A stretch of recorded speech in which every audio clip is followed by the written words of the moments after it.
I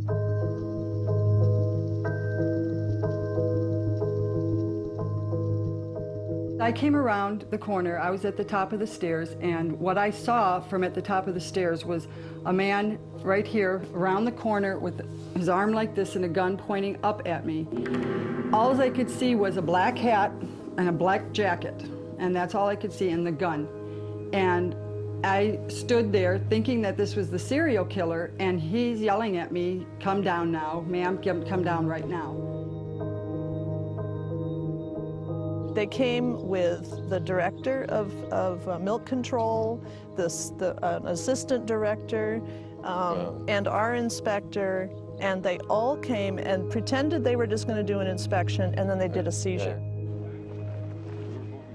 They showed up at 5:30 in the morning in the middle of a blizzard, and they had 42 armed federal agents and USDA officials, and they cleared out our entire barn. They took the sheep that we brought from Belgium and the Netherlands. They even took the sheep that I had brought over from New Zealand, and they took them out to Iowa and they killed them for a disease that doesn't exist to this day.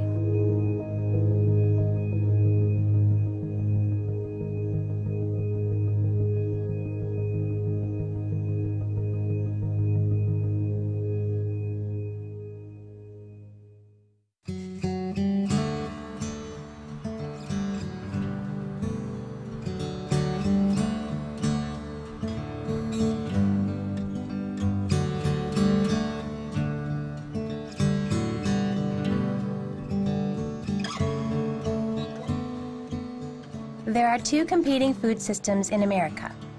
First, you have the industrial system, factory farms and agribusiness. Then, there's the local system, consisting of small, sustainable farms and artisanal producers. Sadly, most food production laws are designed to support the industrial operations. And the current U.S. agricultural policies could potentially destroy our local food system. I'm Kristen Canty, mom of 4. The reason I set out to make this film is because when one of my sons was 4 years old, he was a very sick child with allergies and asthma. Conventional medicine wasn't helping him. So I did some research and found out raw milk could be a remedy. I gave my son raw milk, and his allergies completely disappeared. I had to go directly to a small farm to get our raw milk. And I started buying grass-fed meats, eggs, vegetables, and fruits from a number of small local farms. As I got to know these farmers, they told me they were encountering a variety of legal problems from both the state and federal authorities. I quickly realized that my ability to buy the healthy foods I want could be in jeopardy. The industrial food system is growing and becoming more powerful. But the small, independent food system is in danger of vanishing.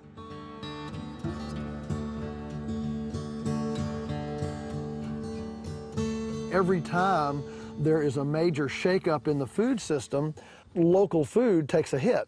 And so now we have bills wending their way through Congress, for example, that would give the Food and Drug Administration the right to conduct warrantless searches on farms to find out if anything is being done that is not science-based. Well, science-based, you know what science-based is? Science-based is petroleum-based fertilizer, herbicides, pesticides, antibiotics, irradiation, cloning. That's all science-based. You know, food safety has been hitting the headlines a huge amount. And I think most people who look at it agree that there are huge food safety problems with our mainstream system. You know, it's wrong when people die from eating peanut butter. That shouldn't happen. And it happens because there are huge flaws in the mainstream food safety system. The problem is right now that Congress has sort of taken this attitude of we've got to do something about food safety, and they're out to regulate everything and everyone to the tiniest detail. And so instead of focusing on the real problems, instead of directing FDA to really enforce, to really regulate and inspect these huge facilities, which is where all of the major foodborne illnesses have been traced back to, they're saying, Everyone who processes food must be registered with the government. They have to pay fees. And when you regulate like that, you're going to drive these people out of business, and then consumers won't have any other options. The only option consumers will be left with is the grocery store chains buying from these huge processing plants, which is where these problems keep getting traced back to. Our regulations are barking up the wrong tree. We absolutely have problems in this country around food safety and food security, but for regulators to prohibit small-scale, diversified production and processing of food when there's absolute evidence that that is the safest, most secure way for us to feed ourselves as a society, and to let huge corporations that are poisoning us scot-free is completely ridiculous. Now, I think somebody should have the choice, if they want to eat something that's bad for them. That's their choice, but I want to have the choice to eat something that I believe is good for me, and that belief comes from thousands and thousands of years of human experience. I sell a lot of leafy greens to gardeners, and plants like chards, I no longer trust them because they're coming out of the Wilmette Valley over on the West Coast, and they're surrounded by GMO chards and beets. I think that government needs to step up to the plate and require that everything that has a GMO product in it, any kind of food, is labeled. And every single seed that goes out there has to be labeled that it's GMO-free. Government's not going to do it. It's not in their interests. Well, I think that there's a real struggle for the government to try and make a one-size-fits-all kind of approach to food safety, and that's just not going to work because, you know, we have like maybe 2% of the farms that are smaller. It used to be only small farms. So there's got to be a way that we can protect biodiversity. We can show that sustainable farming is the only way forward. And so we need to be transitioning and thinking about protecting those farms and even growing those farms and bringing more farmers into the picture. The regulations for the little farm say it's one farmer. It takes as long to do all the paperwork as it does to do the farming. That's okay for a huge company that employs one person to do that all the time and then has a lot of other people working. But for one little farmer, he doesn't have time to farm because he's got to do all the paperwork. The federal government took hold of it and went, we've got to make sure it's even more burdensome for the small guy and nothing for the big guy, because that's what the federal government does. It takes care of the top of the pyramid. There is I believe, a misperception by many that local equals safe and large equals unsafe. I think that's wrong. I think we have got large people who are very safe and small local farmers who are very safe, and vice versa. So it's a mixture. And you can't simply write legislation that is going to apply to a multi-billion-dollar multinational company and expect it to fit to somebody who's a local farmer in Maryland or Massachusetts. It isn't going to work. I have to do so much paperwork in order to be certified organic. That's sort of okay, but it's 3 inches of stuff I have to submit in order to sell this stuff as certified organic. I don't resent being inspected. I resent the amount of work that I have to do. It's not productive. I would like to see chemical farmers have to go through this baloney and tell their customers what kind of chemicals they're using on their food that people are consuming. That's never going to happen. If you look at the statistics, there are many fewer small farms today than there were 40 or 50 years ago. So the government really has encouraged kind of factory farming, big ag. I think that the freedom to be able to eat what you want is absolutely critical, and part of it is the freedom to be able to get what you want, naturally grown foods that are, that are organic, that are clean, and also knowing what you're getting.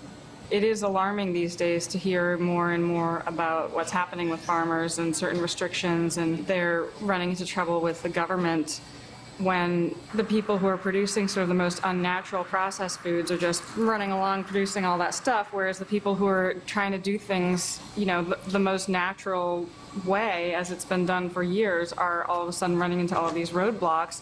And to the extent that that makes it more difficult for us to get that product is really scary. It's scary and it's sad.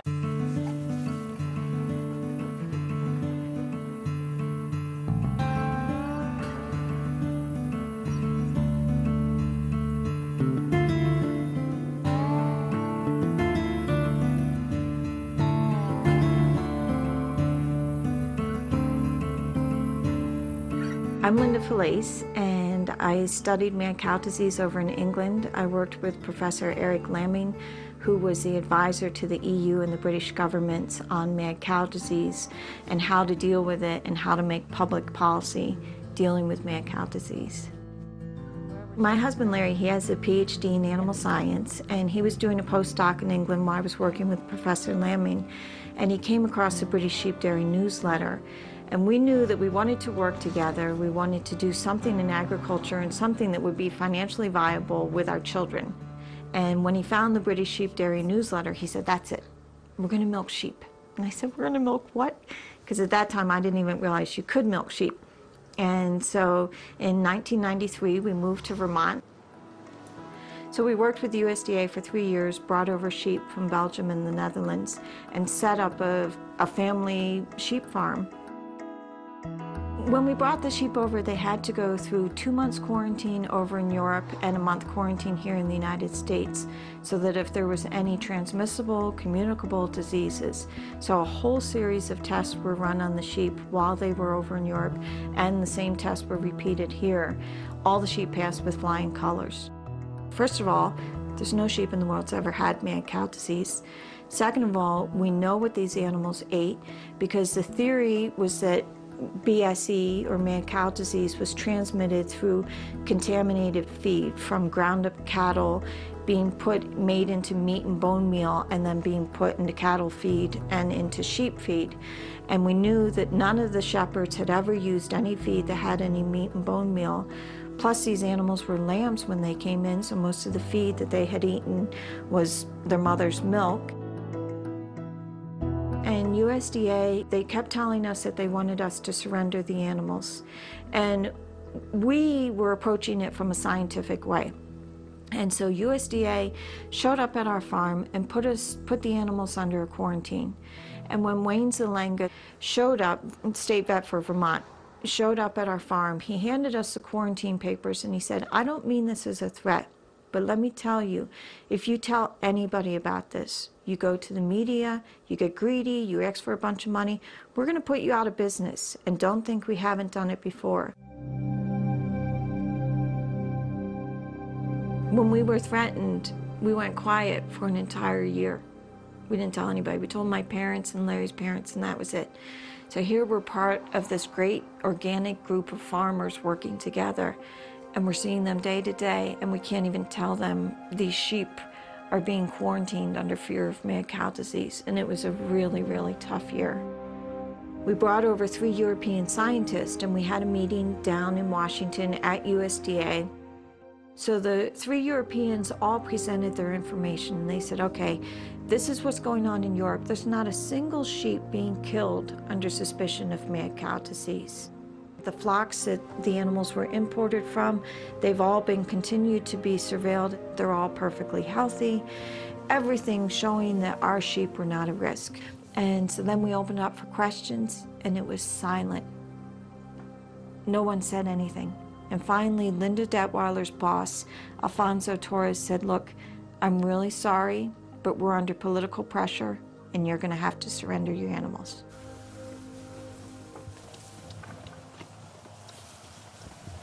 The people that have the money are the packers, the slaughterhouses, and the feedlots. And that's who control the beef industry, and that's also who controls USDA. Because there's a whole revolving door of people that go from the pharmaceutical and the beef industries. They have positions there. They go into USDA. They get legislation passed or whatever their pet project is, and they just go back and forth working between the two. From a science perspective, from a medical perspective, mad cow disease doesn't infect sheep. Sometimes what happens with these situations is when federal authorities embark on a track, it's mighty difficult to turn it around, because we're not going to back off. We don't want to lose face. And much as we all like to think of food safety is based on science, and exclusively science, there's inevitably political overtones, there's social overtones, there's societal pressures on the way food safety is run, operated, and in the way that inevitably regulators are going to interact with with the companies that they regulate. Can't be helped. Our son was 15 years old at the time. He was a huge James Bond fan, and he comes to us and he says, "Mom, Dad, we're being watched." And we're like, "Francis, you know, this is stressful, but don't be paranoid." He's like, "No, I know we're being watched." I'm like, "How can you tell that you're being watched?"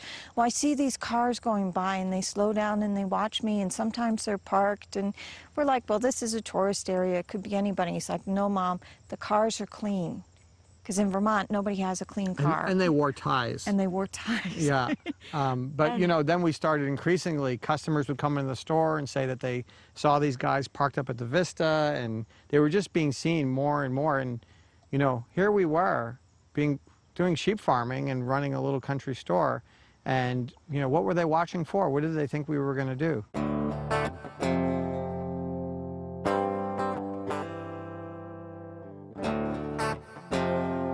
So when USDA was monitoring us, they spent over $1 million watching us. And we would see these guys climbing in and out of the fences. And as part of the court case a few years ago, we received some of the diaries. And the day was broken down into 15-minute segments. And it said what each of the family members were doing, where were we, you know, who was at the store.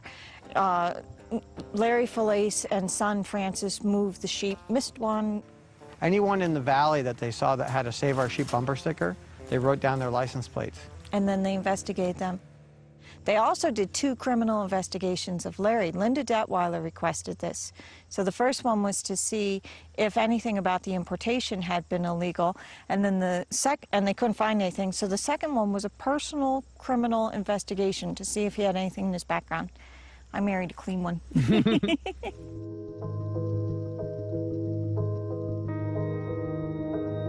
We took USDA to court to stop them from seizing our sheep, and 17 days before our appeals court hearing, they showed up at 5:30 in the morning in the middle of a blizzard, and they had 42 armed federal agents and USDA officials, and they cleared out our entire barn. They took the sheep that we brought from Belgium and the Netherlands. They even took the sheep that I had brought over from New Zealand, and they took them out to Iowa and they killed them for a disease that doesn't exist to this day. Hurry! They can't wait another 2 weeks! Get 'em moving, people! They did basically a lethal injection. They collected tissue samples, put them into this lye solution to make them disintegrate, because they were acting like this was such a danger, even though there was absolutely nothing wrong with the sheep. Linda Detweiler received all the test results, and it showed that every single animal was negative. And nobody knew about this except Linda Detweiler. We were unaware of these results. The media kept asking for test results. On August 3rd, 2001, the very same day that she got the test results, there was a press conference by USDA that said they had no test results, and that it was going to be months, that they had to build a new facility, and that they wouldn't know for months until the results had come in. So they lied to everyone.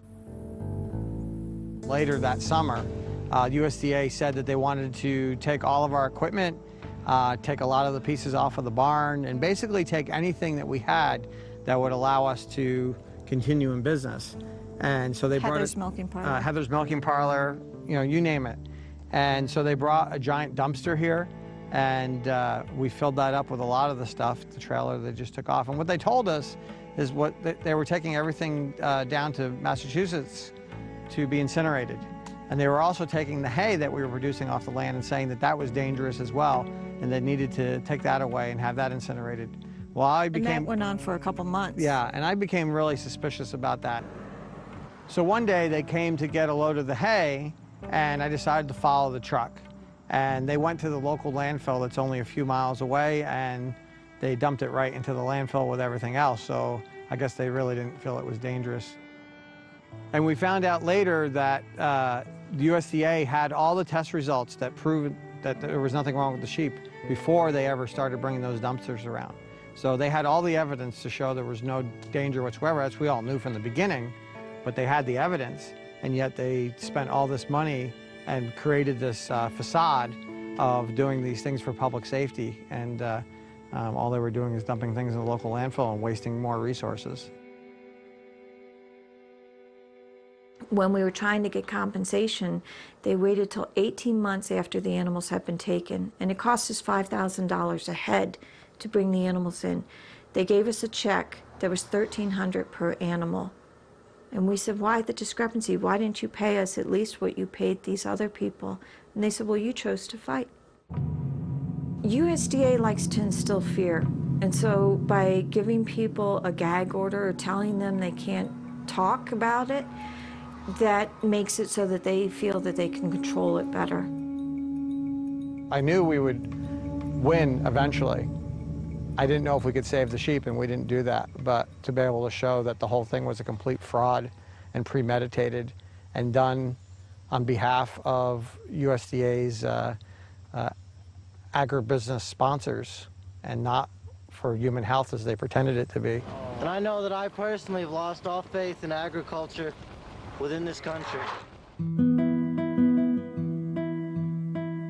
This is one that Francis wrote. And it says, for me, the farm provides a sense of belonging and pride.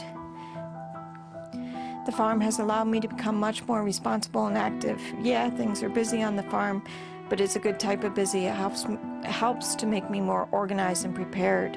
I can do a lot of things outside the farm, but I've learned to fit it in, and I think so far I've done a good job. The farm helps to keep the family and I going from the money from it. It provides the things we need to live. My parents used to have a job outside of the house before we had a farm, but I like the farm because it allows me to be with my parents. And so each of the children, Francis was 14 at the time, and Jackie was 11, and you know, Jackie was particularly connected with the sheep, so she says about, at first all the sheep, especially Ukafester, were very skittish, but eventually all the sheep got used to having me and my family around. Now they're so close to me. They're like little brothers and sisters.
I do see an ominous trend because recently at a farmer's market, a farmer who was selling washed bagged lettuce was cited and given a ticket.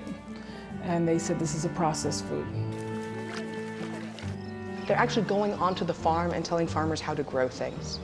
So if there's a leafy greens problem because a huge processing plant is bagging leafy greens and shipping it all over the country, all of a sudden your local farmer who's growing leafy greens for their CSA or growing leafy greens for the farmer's market are going to be subject to growing and harvesting standards created by federal bureaucrats who frankly get all of their information just about from large industrial conventional agriculture.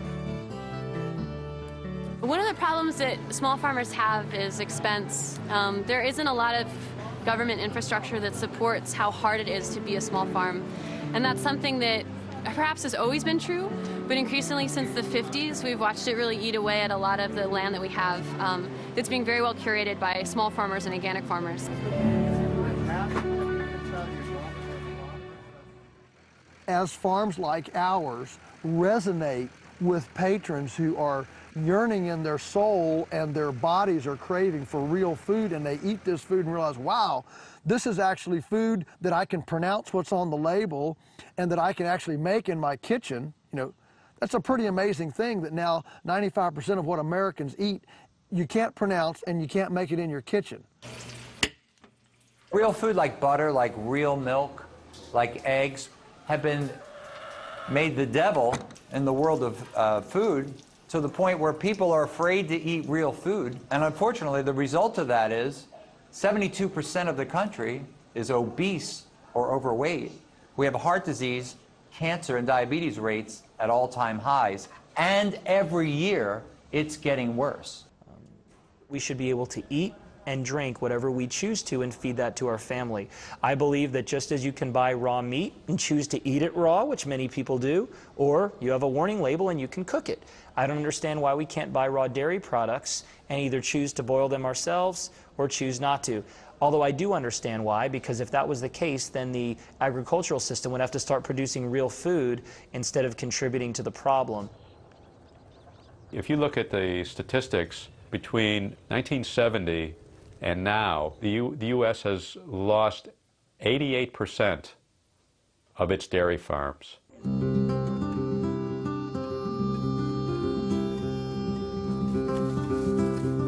More than any other single food, raw milk is what draws the consumer to the farm.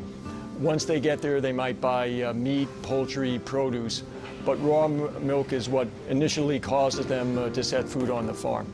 You know, there's a urban legend going around about raw milk is not good for you, it's dangerous. You know, I wouldn't be here if it weren't for raw milk, because all of my ancestors had nothing but raw milk. Raw milk used to be an American staple, but once the pasteurization process came into being, everybody sort of switched over to that. Now raw milk is seen as something that's new. You can get sick from any food, but raw milk is inherently safe. There are dozens of components in raw milk that kill pathogens and at the same time strengthen your own immune system. These are in the milk, and a lot of them are in the fats in the milk. That's why we always say drink whole milk. Don't drink skim milk, but drink whole milk. Much, much safer to drink whole milk, raw or pasteurized. Raw milk does prevent illnesses. In particular, it prevents asthma exacerbations, eczema exacerbations, allergic rhinitis exacerbations, and it does so by stabilizing that mast cell or allergy cell and preventing it from releasing the histamine. So why is so much of our milk pasteurized? In the mid-1800s, children became sick and died after drinking milk from swill dairies. The rotten milk came from cows crowded into filthy stables, built next to beer and whiskey distilleries. The cows were fed spent grain from the distilleries rather than grass, and the blue-colored milk they produced was enriched with flour and chalk to make it appear fresh. It wasn't fresh. It was deadly. The outlawing of swill dairies, the advent of refrigeration, and the certified clean raw milk movement made milk safe again. Around this time, it was also discovered that pasteurization killed bacteria in milk. Pasteurized milk and clean raw milk were produced and sold side by side until the 1930s, when milk production became more industrialized. And state governments supported the move towards pasteurization and passed laws making it harder to get raw milk. Over time, consumers accepted this move to pasteurized milk, and the health benefits of fresh, raw milk were largely forgotten. Even though raw milk's health benefits are widely accepted as scientifically proven, state and federal health officials warn that it is too dangerous to drink. Our bodies nowadays are more used to a lower bacteria count. There will be lots of problems if you have raw milk. It is essentially better for you because if you just alone look at the enzymes and vitamins and nutrients in it. But the pasteurization is a safeguard. Raw milk is whatever comes out of the cow. If it's very clean, it's a great product. If it's not, people are going to get sick. It's too dangerous to really do that without a pasteurization. Raw milk, yeah, it's got microbes in it. Most of those microbes that we get exposed to and that live in our gut are harmless. They don't make us sick. And even if they do, there's probably just low levels that if it's just a low level of exposure, it's not necessarily life-threatening or a huge problem. But there are microbes that get into milk that we know can be deadly. Severe gastrointestinal illness, kidney failure, strokes, and death. And the bug I'm talking about is E. coli 0157. It's rare. It's not an everyday occurrence in every gallon of raw milk that you buy. It's like you're playing Russian roulette with the milk at some horribly high odds ratio. But it is a risk. The state of Maryland does not allow the sale of raw milk directly to the consumer, and that does include the cow sharing programs. And this is in concert and agreement with the Federal Drug Administration, FDA, CDC, which is the Center for Disease Control, the American Academy of Pediatrics, the American Medical Association, the U.S. Animal Health Association, the World Health Organization. And the reason why the state of Maryland does not allow the sale of raw milk is raw milk can contain a wide variety of pathogens, which are disease-causing agents. I became a raw milk activist because raw milk was banned in my state. I live in Maryland, and initially, when we first started drinking fresh milk, we participated in a cow share program. Now, a cow share is very similar to a timeshare, where families will go in together on a cow and then get the milk from their own animal. And that was legal in Maryland when we first started drinking, but then the health department changed the regulations to ban that. That really upset me, because here I am trying to feed my children as healthfully as I can, and the health department is completely undermining my authority as a parent, all my research, and saying, you don't know what you're doing, and you can't give this to your family. Now, I can go out and feed them fast food 3 times a day. I've been through 4 pregnancies. I could smoke through all of them, and yet I can't go to a farmer near me and purchase this amazing, healthful, nutrient-dense, fresh milk.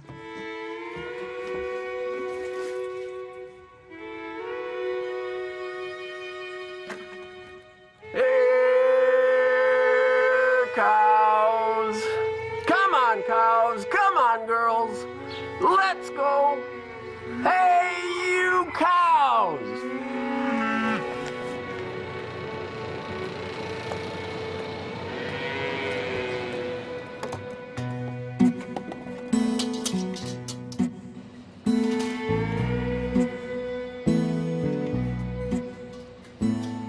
I'm Steve, and this is Barb Smith. We live in on about 150 acres on a ridge overlooking Seneca Lake, which is one of the Finger Lakes in central New York. We have about 30 cows, and we milk 9 of them. We have 2 draft horses, about 10 chickens. 2 pigs. 2 pigs. And 9 kids. And 9 kids, yeah. We're raising 9 kids.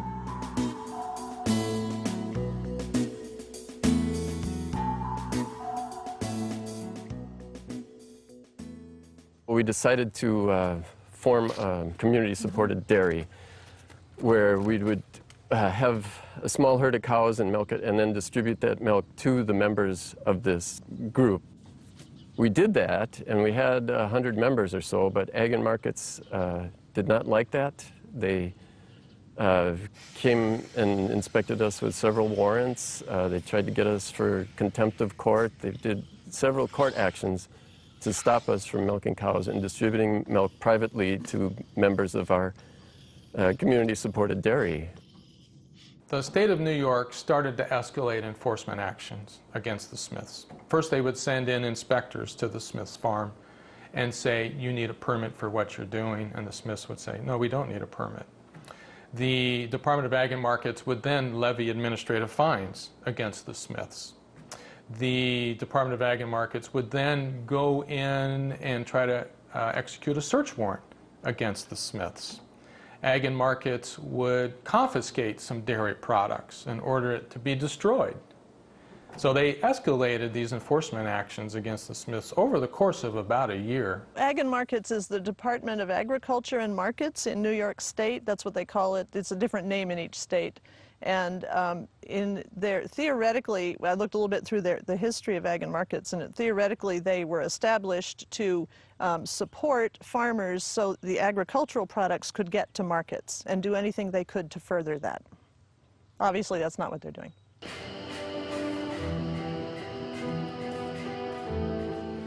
The ag and markets kept saying, we have to inspect one more time, we have to. And so finally Gary thought, well, all right, we'll give them one more inspection. They came with the director of milk control, the assistant director, and our inspector, and they all came and pretended they were just going to do an inspection, and then they did a seizure.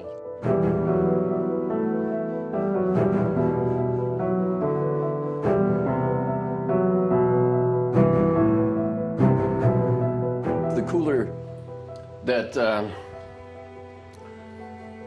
was seized and labeled, we had a few shelves full of yogurt in here at the time, and I don't think they had any legal way to ban us from making raw milk yogurt other than to go through this inspection and say that it was unfit for human consumption. In their estimation, this place was so filthy that food fit for human consumption could not be made here. So they condemned the lot. They condemned about 5 gallons of milk and they had this fancy red seizure notice. I can still see where it was taped on here. And they taped it across the handlebars so that we couldn't open the cooler without breaking their seal. So they took all of our yogurt and milk that they put, they locked into the cooler with these locks saying we couldn't touch it and all that. The only farm crop that's regulated more than raw milk is marijuana. And it just seems ridiculous. It was very hard for the family. The kids were terrified. They were scared for a long time of someone else coming, because even though we tried not to act too paranoid, we had to talk about things like, next time they come, what are we going to do? In most of the states that allow farmers to sell raw dairy direct from the farm, like places like Pennsylvania and New York State, they can only sell milk. And the reason that they can't sell butter and cream and cheeses and so forth is that those are considered to be processed foods. And the more processing that's done in the view of the agriculture authorities, the more chance there is for contamination. Throughout the making of this film, I tried to contact numerous government officials to give the other side of the story. I decided to travel to Albany, New York, to confront the State Department of Ag and Markets to discuss the Smith case. You came unannounced. If I come back, we can make an appointment, but one of the things is that we have to get through these court cases in order to talk about these issues. But their case is closed. It is not closed. They have the opportunity to appeal, which I was just informed of when I just went to our attorneys and said, hey, they're asking about this, I just want to make sure, what can we say? Because we are looking into the question that you asked on the email about why, but the why digs up, this is a law from 1938, so the law is in place. You asked about why. Right. Why? Okay, good question. Legislative history, why did this law even pass in 1938? Those are the things we're looking into that question for you. Okay. But that was also part of the court case, which they can appeal. All right. What about if we didn't address that issue at all and just address the issue of the yogurt and the cream? That was part of the court case. That was part of the court case. So even though... I can't talk about that today. Even though it's just general policy, like it's just your policy. But it relates to the court case. People from the government don't really want to talk for some reason, which bums me out because I think that if you feel strongly enough to shut down a farm, that you should be able to talk about it. The Department of Agriculture and Markets here in New York does allow the sale of raw milk. We're one of 28 states, I believe, that allow the sale of raw milk at our farms with certain protections in place in order to protect both consumer and the producer. And so that means strict regulations and requirements on behalf of the producer, limited sales, and those are things that we feel strike a balance in between protecting both producer and consumer. And so we are very open to communication with our producers about the challenges and opportunities of selling raw milk here in New York State. We will continue to do those, to have those conversations once this litigation is closed. As an attorney and a former government employee, I need to point out, I'm scratching my head trying to figure out, why is this so important to the government? Why are they stamping down on, the little guy? Why don't they go after the foods that are inherently dangerous? So to me, that's the $64,000 question is, what's motivating these governmental officials to crack down on small family farms? Are they being financed by big agribusiness? Are they being financed by the dairy industry? What's causing all this? Do these government officials come from big agribusiness companies and then go into government?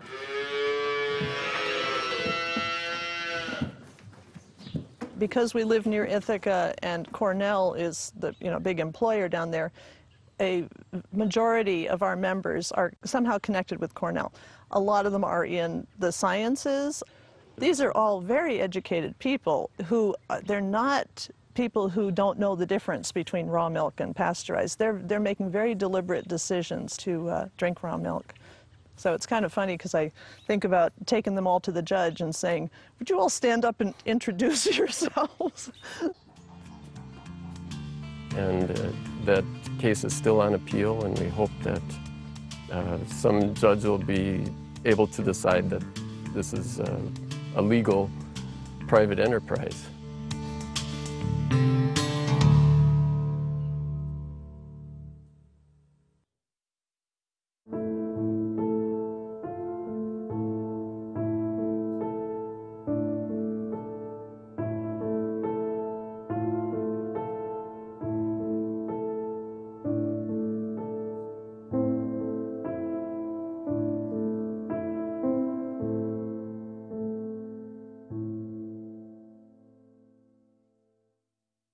I think raw milk being illegal is an absolute travesty. It's extremely helpful, and the science behind it is pretty compelling. And I think that what we need more of in this country, and I think what we can all agree upon, is the ability to make choices for ourselves, choices for our family, and everything else. I think that's what makes it so great. The public health establishment should do a lot more to educate dairy farmers on how to produce raw milk safely so that consumers that want to obtain raw milk can obtain it, and those who don't want to obtain raw milk don't have to buy it. Raw milk is regulated on the state level, and that's why we see such a hodgepodge of laws regarding raw milk. In some states like California, you can buy raw milk in stores. In some states, you can buy raw milk directly from a farmer. In some states, it's illegal for anyone to sell raw milk. I do want to state that it's illegal nowhere to buy, possess, or consume raw milk. The FDA requires that if milk is sold across state lines, it does have to be pasteurized. So if a state does allow the sale of raw milk, that milk has to stay within the state. It cannot be sold over state lines. There's a terrible regulation out. It's been on the books for over 20 years that prohibits raw milk for human consumption from crossing state lines.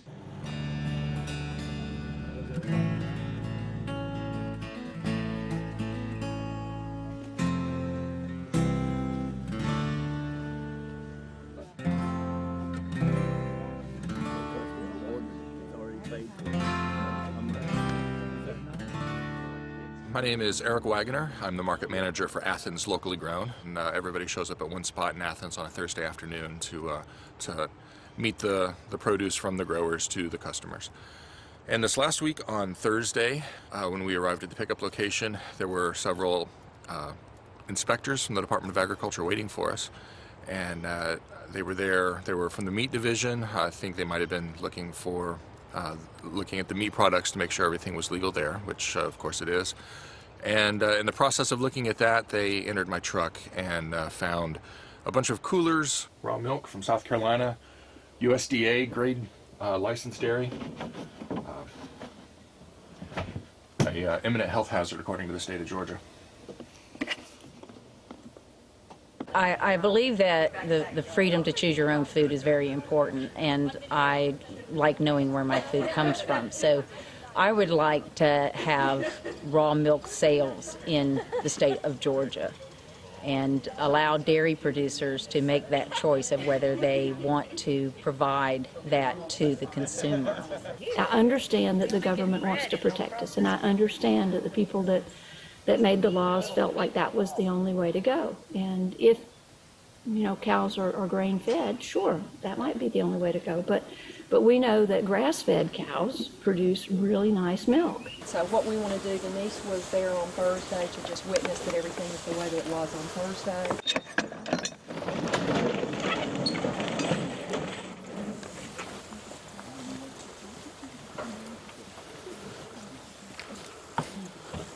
In the gray hair is Peggy. She's the director of the dairy division. And the lady in the blue jean jacket is from the FDA. She's Federal agent. And the tall gal in black is state dairy, meat inspector. So you just want me to haul it out and pour it out? Yes, please. So can we get our milk? I mean, it's my milk on that truck. No, ma'am. It's got to be destroyed. But I paid for it. I think people can pour out their own gallons if they want to. As long as it's poured out, you can hold it and pour it out. Mine was actually technically already paid for. Eric, does the milk go all the way back on the bottom? It goes all the way back, yes. It's what I use for my cornbread. It's what I use for making my cheese, cottage cheese, my butter. I've been working with Locally Grown for a while now, and I've never heard of a single person getting sick on the raw milk that they've purchased there. Or anything else. Or anything else, actually. But if they did, it would be much easier to trace back where that problem was than, say, you know, milk that came from who knows where and has been shipped all over the country. And the milk from 10,000 cows mixed together in a vat, and then trying to find the problem. Millions of people theoretically could be ill before you even know could track it. Well, they came and made us dump all the milk and left. And they were very, very clear that there's absolutely no wiggle room, that federal law prohibits someone from crossing state lines, buying milk from a dairy, and bringing it back for their own personal use in their own home. So I'm not sure where we go from here. There's a lot of questions still up in the air. Some folks that own the milk that was on this truck are wondering how it was they were able to search and seize without warrants, so that might need to be resolved. And the other issue of how they have jurisdiction at all if somebody were to go and buy it for their own personal use in their own home. You can't get angry about it. You have to understand what it is, what it is. This is their way of doing business. They'll degrade anybody they possibly can. They'll ruin anybody they possibly can to keep an agenda of where everybody's at in the narrow parallels, and don't you dare get outside the line.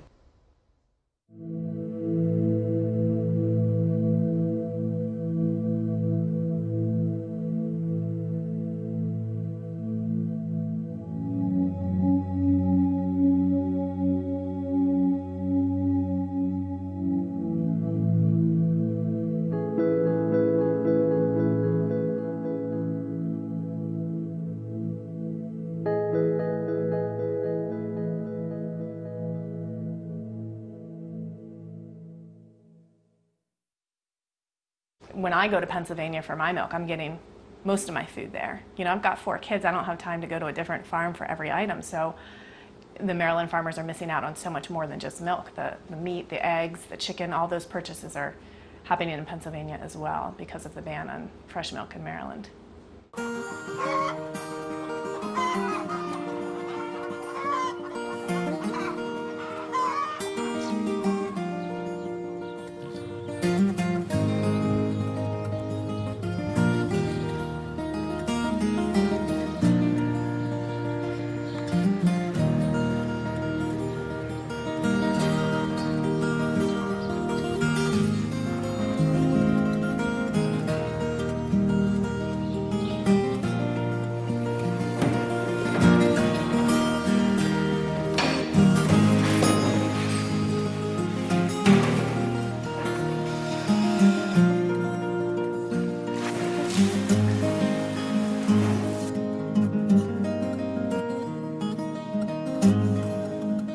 Mark Nolt is a Mennonite farmer living in Pennsylvania. The government in Pennsylvania, however, doesn't like what Mr. Nolt is doing, and so they have repeatedly come to his farm, executed search warrants at his farm, confiscated some of his production equipment, confiscated some of his raw dairy products, and to this day is continuing to harass him into getting a permit or a license so that he can, under the state's eyes, legally sell raw milk.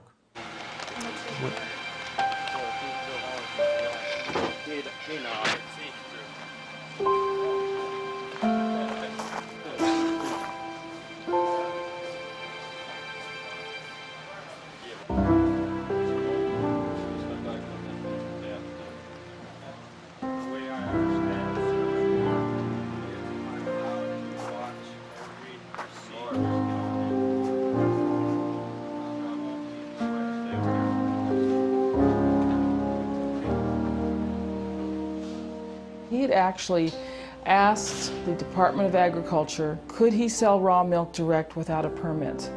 And the man in charge at that time said, you can. There is no law that says you have to have a permit if you're selling privately, directly. Well, someone new came into the Department of Agriculture, and he would never answer this farmer's question, but his reply came in the form of 3 raids on this farm.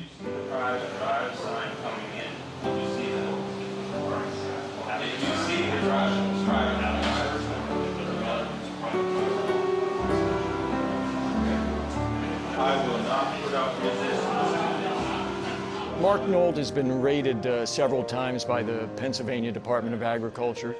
I think it's just an attempt to send a message to other farmers. I mean, there are a number of other farmers who were selling raw milk without permits in that state.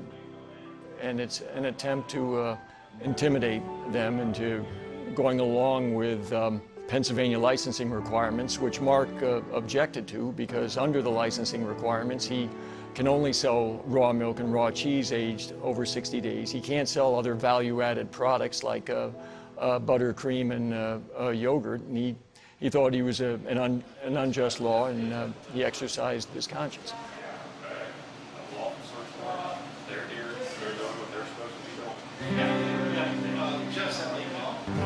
And in all, I think they took about $65,000 worth of food and equipment. They terrorized the children, took the farmer away in handcuffs.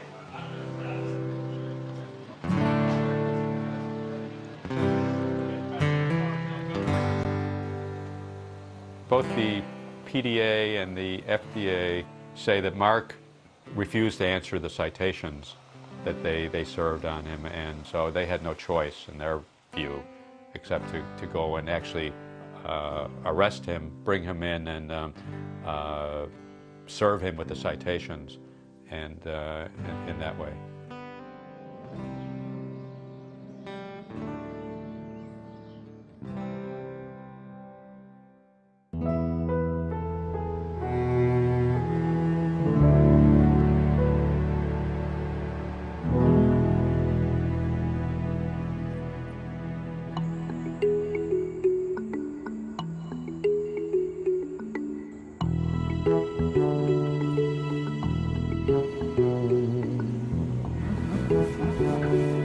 Smile for the camera.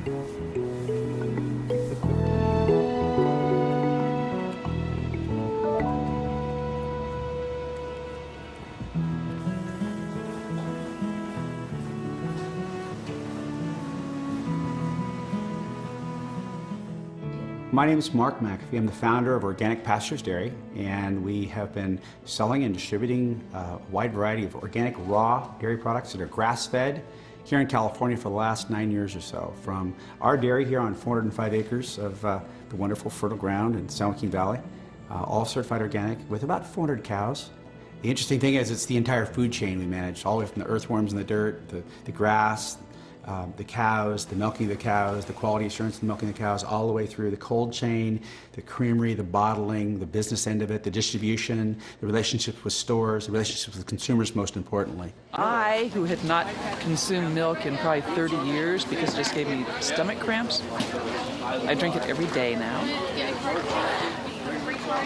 It's just amazing. It's just amazing stuff. Used to be there was only one kind of milk, it was just milk. Nobody really thought about it. As people are learning that there's a difference and are beginning to ask what the difference is, the market has been expanding rapidly. I've been buying raw milk here at the farmer's market for about 6 months now. My main reason for purchasing it is the ethical treatment of the cows that it comes from. I know they're pastured cows. They're not locked in pens where they're milked daily and fed hormones or antibiotics. And so that's my reason for purchasing it, for the main point. But I wasn't sure like how exactly. Well, if you were drinking a pasteurized dairy product, and We know that pasteurized milk is missing its complementary bacteria and its enzymes, which inhibit pathogen development. So if it gets in to the pasteurized milk afterwards, the listeria gets in, you've got a real problem. And the FDA doesn't seem to think that that's a big thing, because their response to that was not a big shutdown, not a big fine, not a big any media thing. It was just a whatever and go on. And we see this time and time and time again, that it's okay to kill people, but boy, you even come close to sniffing with raw milk and hang them high.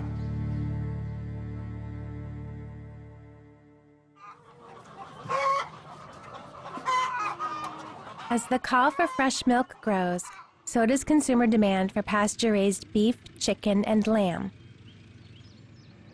I went to interview Joel Salatin, a Virginia farmer who has written 5 books on the subject and is one of the forerunners of the movement. I'm Joel Salatin, co-owner of Polyface Farms here in the Shenandoah Valley of Virginia.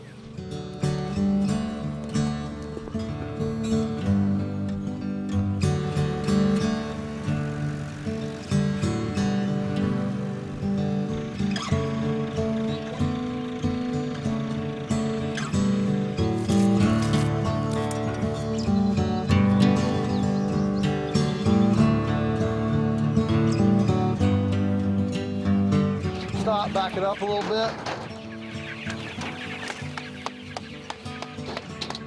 Back it up a little bit. Okay. That gives them time to catch up with what you're doing. Okay. So right here is where they were yesterday, and you can see, you know, the manure that they've done. They've grazed it. They've eaten a lot of the grass, but they've dumped their manure, and then the shelter gets moved every morning to another spot, then that's fresh. See birdies. That's fresh and new, no manure, fresh grass, fresh clover, what we call a fresh salad bar, and the birds then are able to stay ahead of their, ahead of their manure, ahead of their excrement. They get their diapers cleaned every day, their linens cleaned, and they get this fresh salad bar every single day. So it's a very hygienic, sanitary way. And then, of course, the manure goes into the ground. And if you just pivot around, you can look right down here. You can count back 1, 2. Here's 3 days. Okay, 3, 4. Here's 5. The manure is already, stimulating the grass growth, and you've got new growth. In confinement animal factory operations, CAFOs, these birds, of course, number one, they'd be in a great big confinement house, 15,000 birds, a house that's the size of a football field and a half. And of course, they would have to bring in wood shavings for a little bit of bedding, not much, just very little. And then you've got all this manure that builds up. And of course, the chickens are in their own manure all the time, in their own excrement. They stay there their whole lives. That manure vaporizes, so they're breathing in, fecal particulate dust their whole lives, which makes abrasions in their mucous membranes of their respiratory system. That's why the industry has to give them antibiotics to deal with the abscesses and the lesions that are created in the mucous membranes from breathing in the fecal particulate dust all the time. And of course, then when you're done, eventually you have to go in and you have to clean out all that litter and the manure. So there's a mechanical in with energy, a mechanical out with energy, and of course all the time the birds are in a very unhealthy environment. So, energy doesn't win, the farmer doesn't win, the birds don't win, the eater doesn't win. You know, nobody wins in that system. You don't have to be a rocket scientist to just look at this and say, you know what, this is the way it ought to be. And one of the things I think it's important to understand here is it's beautiful, you know, and good food production should be aesthetically and aromatically, sensually romantic. Whatever type of meat you eat, you want the grass-based meats, because when you raise animals on grass, you maximize the levels of the fat-soluble activators, vitamins A, D, and K. One thing that ours have is conjugated linoleic acid. They have 300% more riboflavin. They have polyunsaturated fat.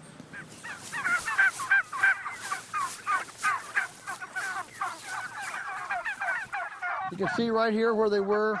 They move them every 2 days. So they were right up there. So then we take that fence up, we set it up down here, and then move them. And then there's another set of turkeys right over the knoll right down there. So there's 2 sets of 400 and some turkeys here in 2 sets. Aren't they beautiful? Now, I may not be the richest guy in the world, but man, what an office. You know, it's a great office. So we move the pigs every few days from paddock to paddock. This, of course, is the paddock they'll be going into. Light footprint. This is pigs the way they're supposed to be.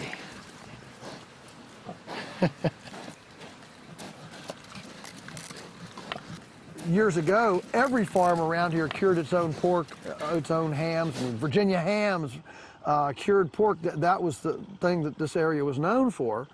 And all of us did it, but now you can only sell it if it's cured in a federal inspected facility, which means we have to go from our federal inspected facility to another federal inspected facility to get it cured, and then re-import it to the farm.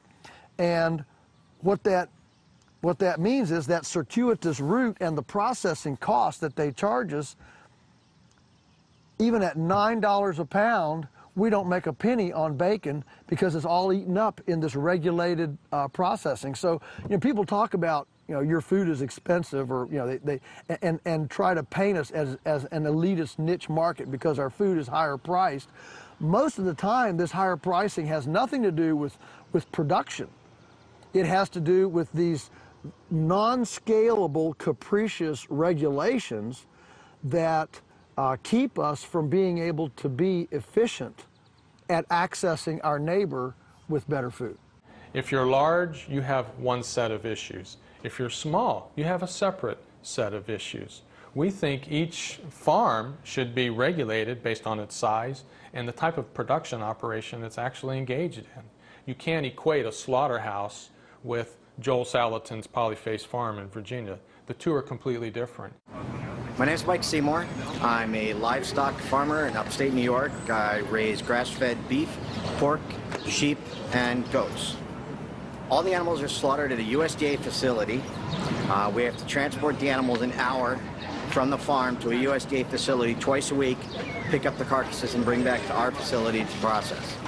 I think it's a lot of work for what a USDA facility provides. It doesn't protect anybody from any of the diseases that they claim to. I used to work in a USDA facility. We had to go get our inspector upstairs a couple times a day because he spent most of the day in his office. And I've worked at other facilities where the inspectors pretty much didn't do anything that they're supposed to do in the course of a day. We would point out things on the carcass they may want to look at. The U.S. has a big food safety problem.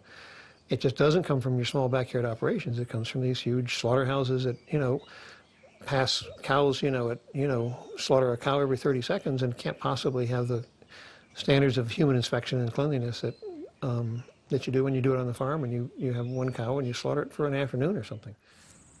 There's a desire on the part of the public to have grass-fed meats. We know that they're a lot healthier, and they don't have all the antibiotics and toxins in them, but the big challenge for the farmer is getting these to market.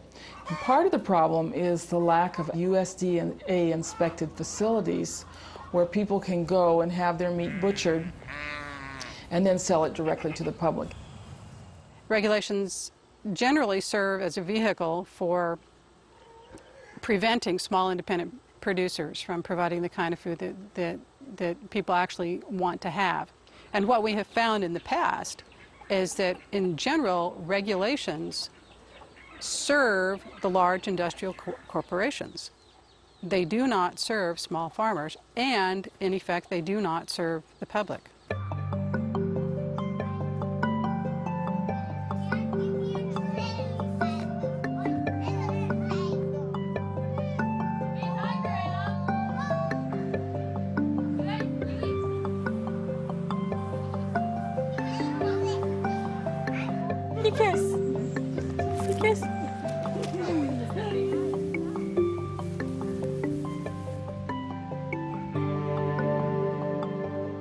I'm Jackie Stowers. I run Man of Straw House. It's a members-only co-op. In our co-op, you can order organic foods, that we actually go to farmers and bring back for people. Foods like eggs, we do chickens, meat, milk, different cheeses. This is the room where the members come and they pick up what products they come for. We put it all together for 1 or 2 days for them to all come and pick up in those 1 or 2 days. When you're here on a busy day, this whole room is packed, and some of us are in the back weighing and boxing things up, and then some of us are front talking to people to keep them, keep all of us talking while we're waiting to get orders together. Our co-op has about 100, 120 members. Yeah, the Stowers case to me just seems about control. I mean, you have this private cooperative. No complaints to the public health department about them. The Stowers contention, the contention of many others operating similar type cooperatives, is that this is a private contractual arrangement. These are not sales to members of the public, and there should not be state regulation. We had just got done probably with the most busiest time of the year for us. The week before was Thanksgiving. From where I was upstairs, I only heard the dog barking, but there was a knock on our door, and Katie went to answer, and she was handed a warrant and then, moved to the side, and they came in.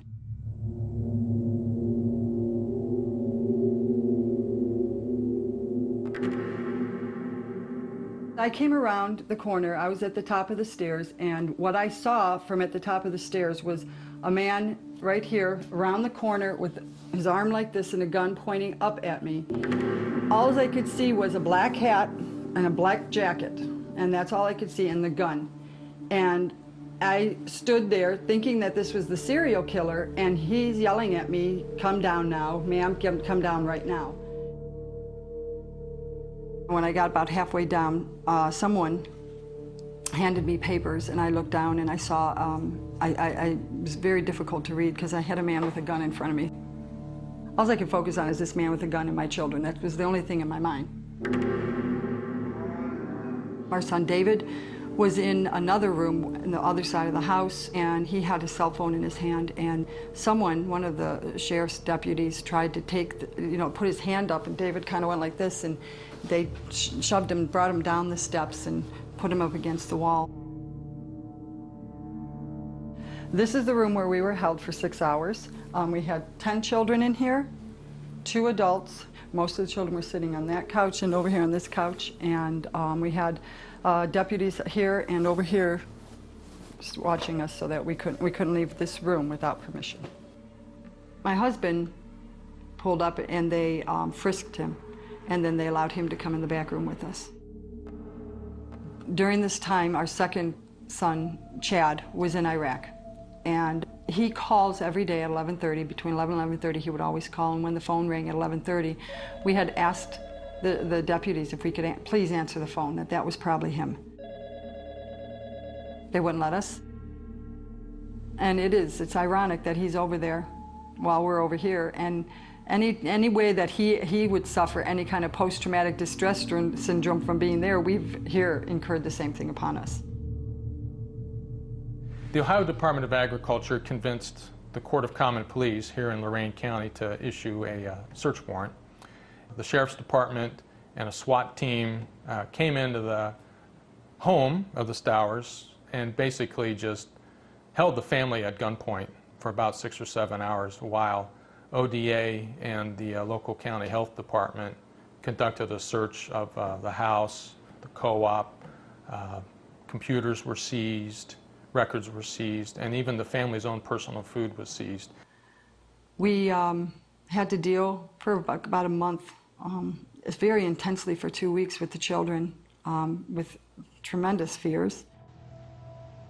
Basically what they took was, I would say, a little bit more than a whole cow that had just been processed for our family. I think around 70-something whole chickens.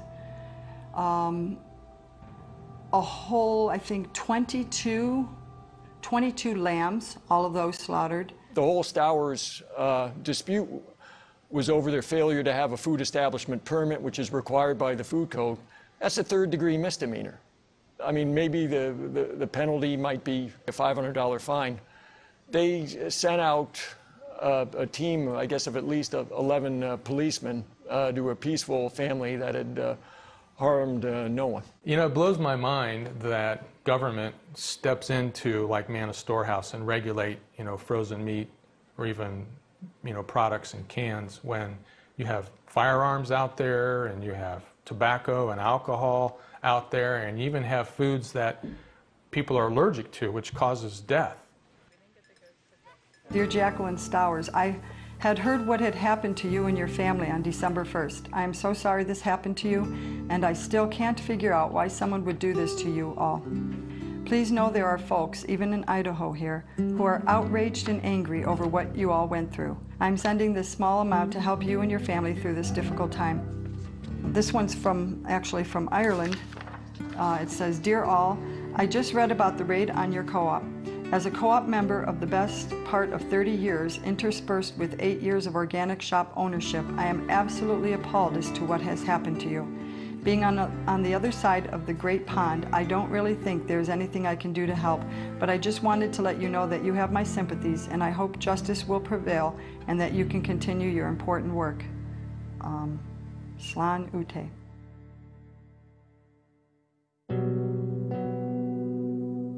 The Stowers case continues to be litigated.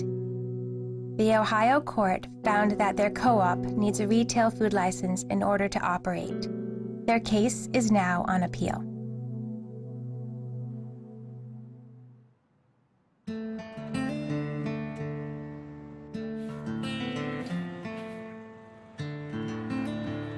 Rawsome Foods originally started in a garage. It's been in business for about 12 years. We are a private membership club that doesn't serve the public. On June 30th, there was a knock at the back gate. I wasn't here at that moment. And it was a SWAT-type team raid, which included the FBI, the FDA, the CDFA, and the health department, along with half a dozen sheriffs. We were setting up shop in the morning like we usually do around 6, and I believe around 7 we got a knock at the back gate, and there was police back there with a search warrant. They said, we have a search warrant for the place, please stand up against the fence, and they frisked all of us. I think there was about 4 or 5 staff members, and they were all moved to the back of the property the minute that they came in, and then they drew their guns, went down the property, and of course you can see on our video surveillance system that they were very serious about the guns being drawn. On the search warrant, it basically is alluding to a felony in progress here, and I'd like to know, first of all, what felony, and second of all, in order to authorize a search warrant, you need somebody that's complained or somebody that was irreparably harmed, and those pages of the search warrant are missing. They came in and they were here for over 5.5 hours. And one of the things that we find interesting is that their search warrant authorizes the taking of vials of samples, of which of course would fit in a soft-sided cooler that you would carry under your arm. And they came armed with 17 of their own large coolers and basically took thousands and thousands of dollars worth of product that weren't even named on the search warrant. The search warrant named both Sharon Palmer and Healthy Family Farms and Rossum Foods and James Stewart. That's on the search warrant. And Sharon was raided 20 minutes before we were on the same morning, June the 30th. We were just recently raided again for the third time, 6:30 in the morning. Knock on the door, and my kids again ousted from their beds, and more humiliation. And they came with Los Angeles County Sheriff's Department, Los Angeles County District Attorney, Ventura County Sheriffs, CDFA, which is California Department of Food and Agricultural, Environmental Health from Ventura County, Building and Safety from Ventura County, CSI, and all kinds of sheriffs, and wearing their flak bulletproof jackets. And there was probably 40 to 50 people here, just searching the farm, refusing to acknowledge that I was under supervision of California Department of Food and Agriculture and was not selling raw milk. The only milk that has ever left our farm was milk that was provided to a co-op in Santa Monica in California, and that's a co-op called Rossum Foods. And they own 40 goats, and I had made an arrangement with them. It would help paying the bills and whatnot, that if they bought the goats, that we would milk them, and they would come up every week and pick up their milk. And they gave us, they paid us to make their cheese or their yogurt, and they would come up every Tuesday and pick up their cheese and yogurt. We've been processing food and eggs and cheese for now 9 years, and very, very, very happy customers, and no one has ever been sick, or we've never had a problem nor a complaint. And we have a lot of really happy people who depend on the farm for fresh, locally grown and organic food. The feelings that come over you first are disbelief. You grow up in a world where police and sheriff and law enforcement are good. And you watch the news every day and you read these stories and you say, oh, that person has to be an awful person to be raided or arrested.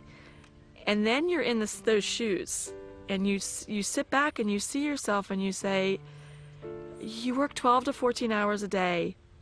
You take care of animals, you take care of kids, you raise food, you do everything as best you can, and law enforcement has the right to come in and publicly humiliate you, ruin your business, take away all of your livelihood for a fact-finding mission. There we go. Good girl. In order to get a certified organic dairy, all of your animals have to be raised from the second day of life on your property. And everybody here, myself and my kids, have raised every animal here and bottle fed them. And so I was afraid that they would take all the dairy goats. So we found a farm in Northern California, and we just moved all of our dairy goats up there. And so now the dairy's empty, and all we have is some of the pregnant mommies left and our babies. Why all of this happens and why they spend millions and millions of dollars raiding a small farmer in Ventura County for the fear of me maybe at one point selling raw milk. I say come here for a week or two and have a chat with the mothers and the children and everybody else who's been eating these foods for decades, and see that you've been misinformed about what you think is harmful. It's not only not harmful, it's beneficial.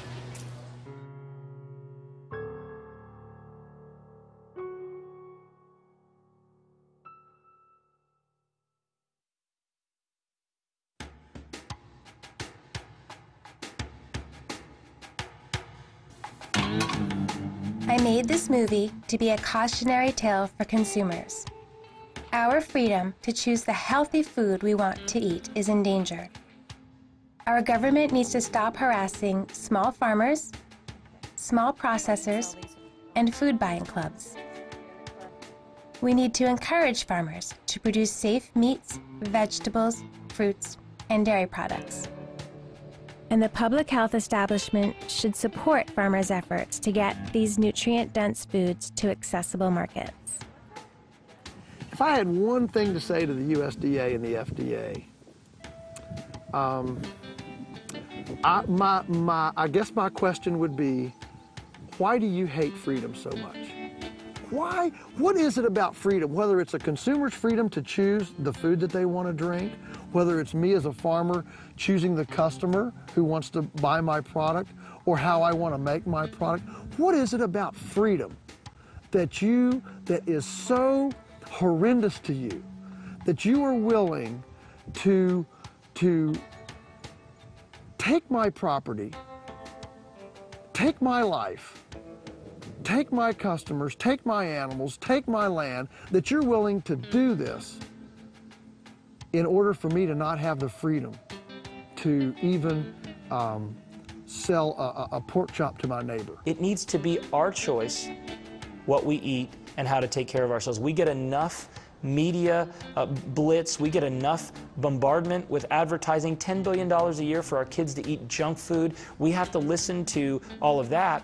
Why shouldn't our voice be heard? And if we choose to not go with the flow, if we choose to go against the grain, unless it's sprouted, that is, we should be able to. And so it's not as much I want to say that the health organizations, Food and Drug Administration, USDA, need to go fly a kite. What I believe is we need to have the rights we've been given as Americans, and we need to be able to have the right to choose healthy foods. Food is the underlying way we're supposed to stay healthy. It's not visiting the doctor more often to get more and more drugs, which have terrible side effects many times. It's about eating whole, unprocessed foods. That's what we've done for hundreds of thousands of years, very successfully. And we've somehow had a detour in the last 70, 80 years and lost the fermented foods and lost the whole foods and looked for that long, extended shelf life dead food in our food paradigm, which is horrible for what we are as bacteriosapiens. We need the bacteria, we need the enzymes, we need the wholeness of our foods to be healthy. Consumers have a fundamental, inalienable right to produce and consume food of their own choice. And a consumer has a fundamental right to enter into a one-on-one contract with a farmer or even an agricultural producer to obtain the food that the consumer wants. Big companies aren't capitalists. They don't believe in free markets as much as small farmers and small business people do, because they're competitive and they work hard. But the only way we can get this change is the people have to become so outraged that they get the attention of Congress. And when Congress hears about it, if it's in their interest because they like their job, and if they know that it might hurt the voting record, and then they'll pay attention. There aren't a lot of advocates right now for sustainable farming and organic farmers within our government. And I'm hoping that the public pressure and the support of local foods is starting to push change, because we're really messing up our environment, and small farmers do a lot to support the land that we have and keep it clean. Intelligent people in this country are coming to second guess our farming and agricultural policies and saying, wait a minute, we may have been able to produce a lot of cheap food by this system, but was that healthy food? Some terrible things are happening out there. Fortunately, we do have good legal help now, and we have the internet, and we have ways of publicizing these things. But it's America, wake up. I mean, these things are starting to happen, and if we don't have a huge outcry, it will continue to happen.